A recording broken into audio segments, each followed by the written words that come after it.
In this video, I will reveal the secrets of influential people and uncover the keys to unlocking your own natural power of influence.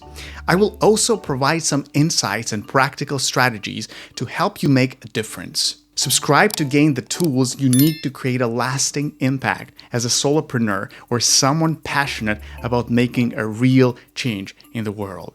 Did you know that a single influential person can ignite a social epidemic?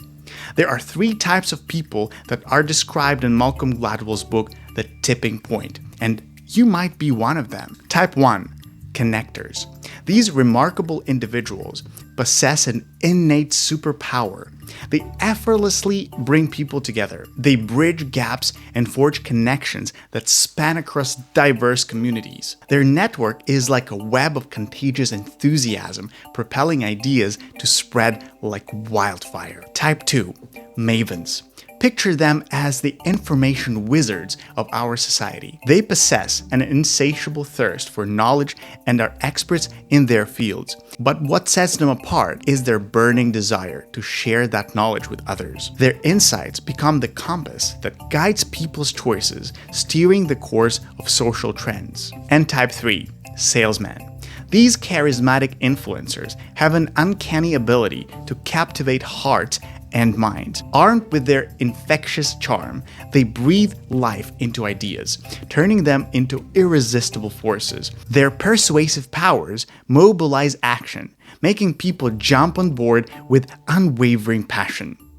So whether you see yourself as a connector, maven, or salesman, remember this: you possess the potential to be the spark that ignites real change. Did you know that certain ideas and messages have the power to stick with us long after we encounter them? You probably didn't know that the creators of Sesame Street conducted a remarkable TV experiment to test the effectiveness of their show's educational content. They divided a group of preschoolers into 2 groups. One group watched typical children's programming, while the other group watched Sesame Street. Afterward, both groups were tested on their knowledge of the material presented. The results were astounding. The children who watched Sesame Street significantly outperformed the other group.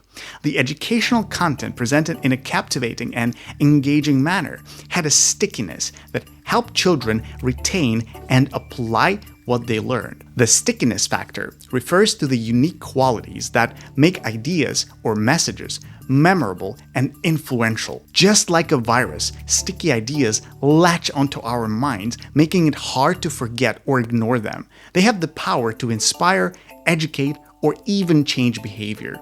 By understanding the principle behind the stickiness factor, you can create content that resonates with your audience. Whether you're a content creator, a marketer, or an educator, using the concept of stickiness can help your message spread like wildfire and leave a lasting impression on those who encounter it. The power of context. Have you heard of the story of Bernie Goetz and a controversial incident that captured the nation's attention and how it shaped social phenomena? Well, Bernie Goetz was a mild-mannered man who one day encountered a group of young men on a subway train who he perceived as a threat. In a moment of panic and fear, Goetz opened fire, injuring several of the individuals. This incident became a pivotal moment that shed light on the power of context.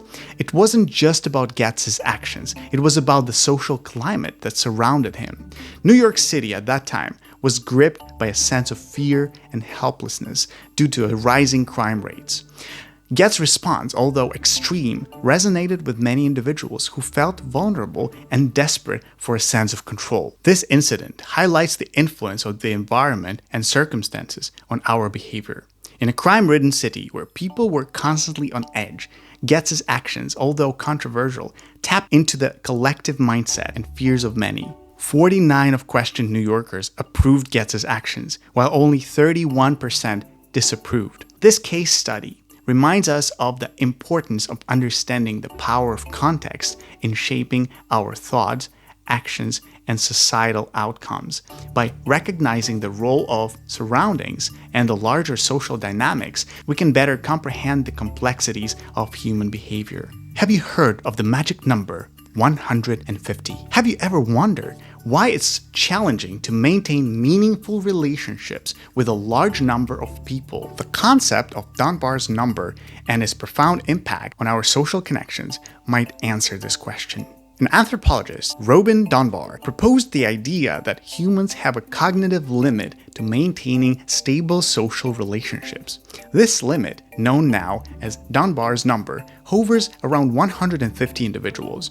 Beyond this threshold, it becomes increasingly difficult for us to maintain strong social bonds and keep track of everyone in our network. In communities such as small towns or tight-knit groups where the number of individuals falls within the Dunbar range, people tend to have stronger social cohesion. They can foster deeper connections, trust, and cooperation, leading to a sense of belonging and support. On the other hand, when organizations or communities exceed Dunbar's number, challenges arise.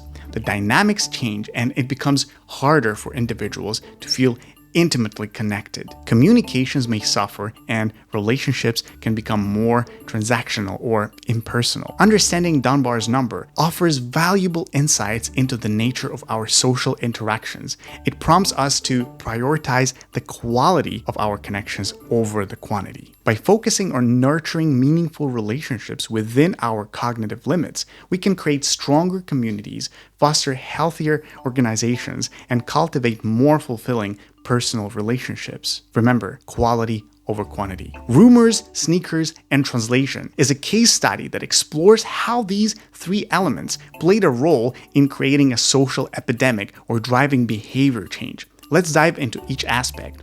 Rumors have a powerful influence on shaping public perception and behavior. In the context of this case, it could refer to the spread of exciting information about certain sneakers. When rumors circulate, they generate curiosity and anticipation among consumers, fueling their desire to learn more and potentially adopt the discussed sneaker trends. Sneakers have become more than just footwear. They are now cultural symbols and fashion statements. I don't think you would disagree. The case study likely focuses on how certain sneaker designs, releases, or collaborations created significant buzz and demand among consumers. Sneaker enthusiasts, collectors, and fans play a pivotal role in driving the popularity of specific styles, turning them into cultural phenomena, not just a footwear. And translation. Translation in this context refers to the ability to convey the essence and appeal of the sneaker trends across different cultures, languages, and communities. It may highlight how effective translation strategies, whether through marketing campaigns, social media engagement, or influencer collaborations, helped bridge the gap and facilitate the adoption of sneaker trends globally. By examining the interplay between rumors, sneakers, and translation, this case study likely uncovers how these elements synergistically contribute to the growth and influence of sneaker culture. It showcases how rumors generate excitement, sneakers serve as vehicles of self-expression and identity, and effective translation strategies facilitate the global dissemination and adoption of these trends. That's all for today. I hope you found it interesting and useful. If you want to learn more about these social concepts, read The Tipping Point by Malcolm Gladwell and subscribe to gain the tools you need to create a lasting impact as a solopreneur or someone passionate about making a real positive change in this world.